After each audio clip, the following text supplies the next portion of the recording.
Ladies and gentlemen, boys and girls, nerdlings of all ages, let's get into game number 2 here between our Pink Terran player who is spawning in the top right-hand corner of Cloud Kingdom. It is representing Team Root. We have Drewbie. And in the bottom left, Drewbie's opponent today from Team what formerly was Team ZvT, but now has picked up MMA. Guys, it is from Acer, Scarlett. Does that make like MMA an honorary ZvT? we're gonna have to discuss this. This Maybe is actually MMA important. is going to be switching to ZvT in the near future. Oh, good God! With his like multitasking as Terran, That would scare me. I would not want to face MMA as ZvT. He would finally be the player that actually would use baneling drops like they should be used. That would be frightening, man. Like just goes Terran mode and drops everywhere at once. He's like 200. Normally I pay that for 2 medevacs. That is ridiculous. Let's see. I'm really excited to see how far he goes in this tournament, but we were discussing that earlier. For now, though, we have a different TvZ on the cards here, as Drewbie just going to be putting down his barracks at his wall off, so nothing too out of the ordinary here. And you were speaking earlier, Kibbles, about how this is a fun map for TvZ from a Terran point of view. Are there any particular strategies that you'd like to see Drewbie try and use the map architecture to exploit against Scarlett here? You know, we were talking about drops, man. Mm-hmm. He should just do some drops. Drewbie, you know, he's just so not famous for this at all, and so a lot of ZerGs feel like they can play really, really greedy because they don't have to worry about drops from Drewbie. That's a great point. You know, it's also like I was casting the other. I'm trying to remember who it was. SC2. I was casting Frag for Charity with SC2 the other day, and we saw this ZerG player who just built spore crawlers everywhere. Right? He's like, I do not want to be dropped. I'm going to build 15 spore crawlers in my main base around the entire perimeter. He didn't have quite 15, but still, it gets the idea across that, like, all right, look, this player already paid. He invested so much money into preventing drops. Don't try to drop him. And we saw his opponents actually still try to drop him. And SC2 was like, look, this is clearly a player that if you just did a timing push, he's invested so many drones and so much money into preventing drops that you'll actually be able to kill him with the timing push. Mm-hmm. Because he's just put too much money into preventing it. No, that's a great point, actually. And we saw in game number 1, speaking of drops, Drewbie tried one double medevac drop. That did not end very well for him. Scarlett picked it off with the mutas very, very quickly indeed. So maybe he'll be less inclined to do the in game number 2. Hey, I would say, you know, it ended okay. He still got the idea across to Scarlett. He's like, look, I can't drop.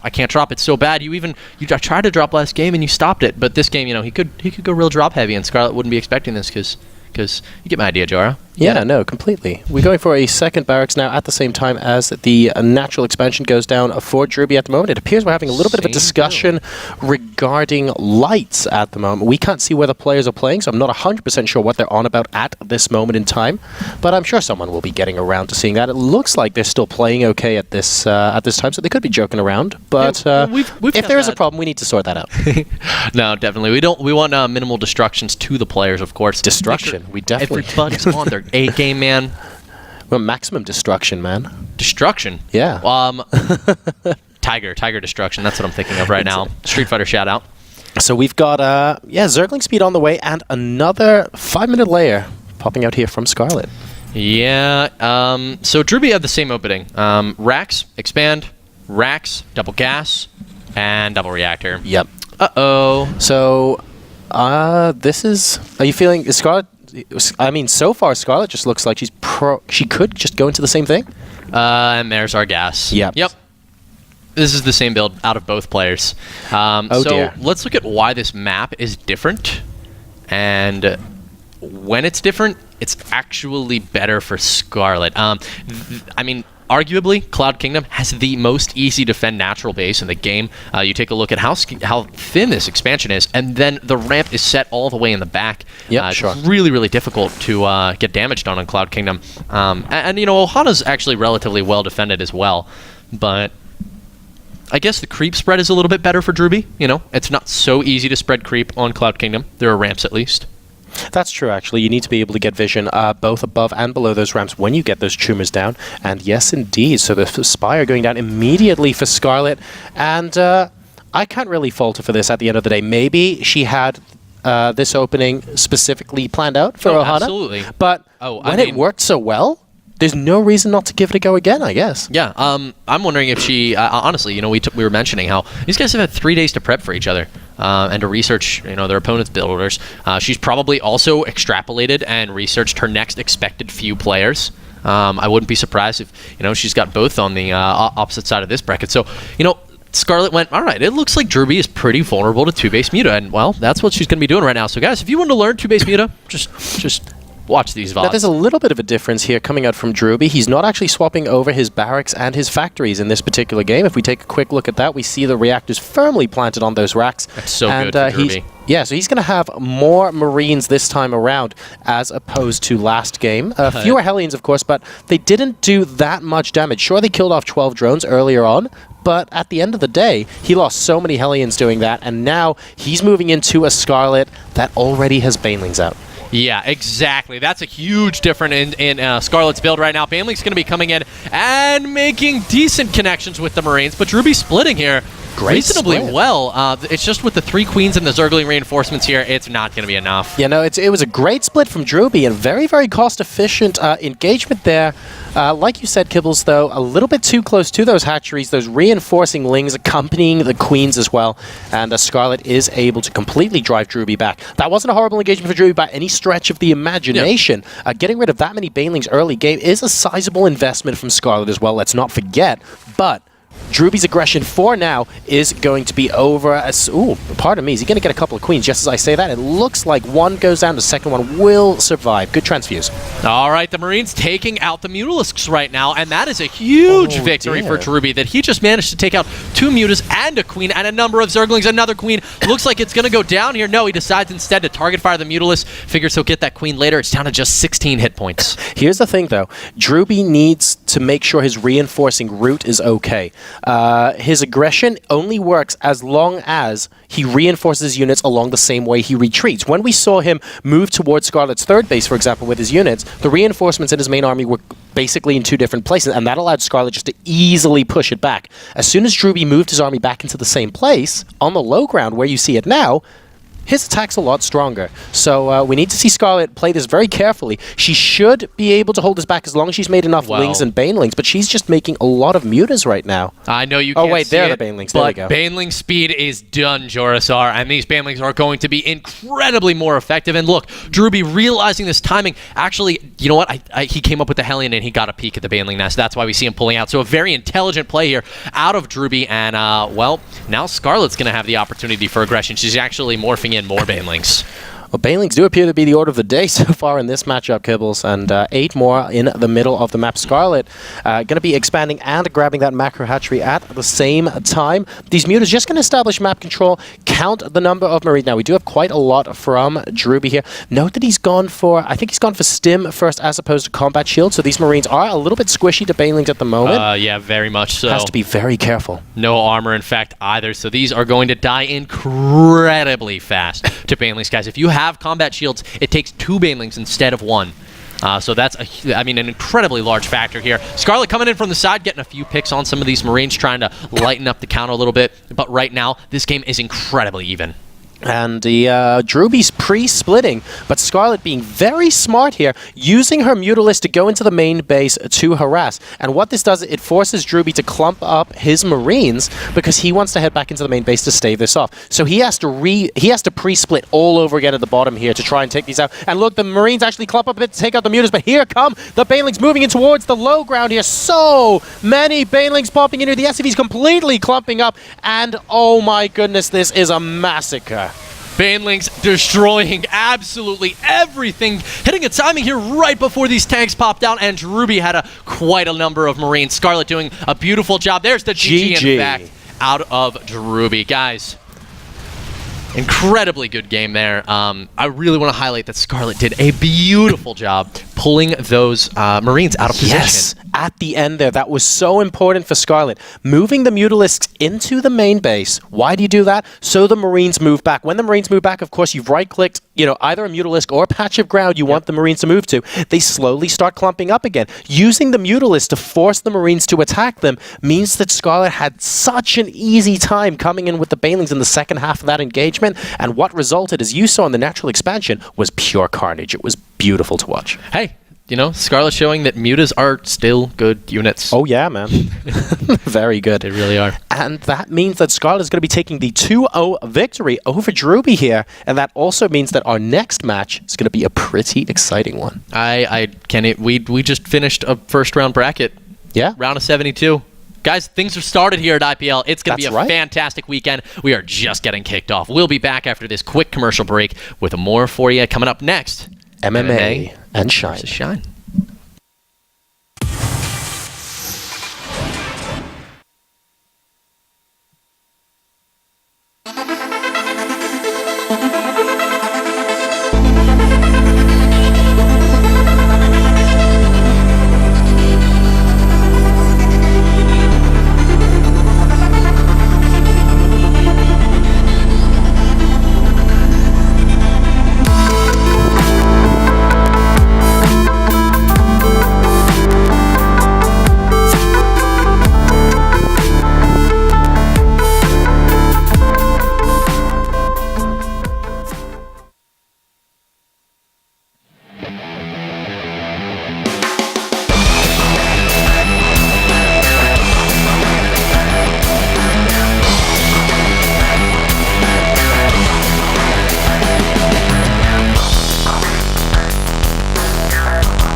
Rated M for mature.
Here's an idea: home stuff, Diablo 3, dubstep, Minecraft.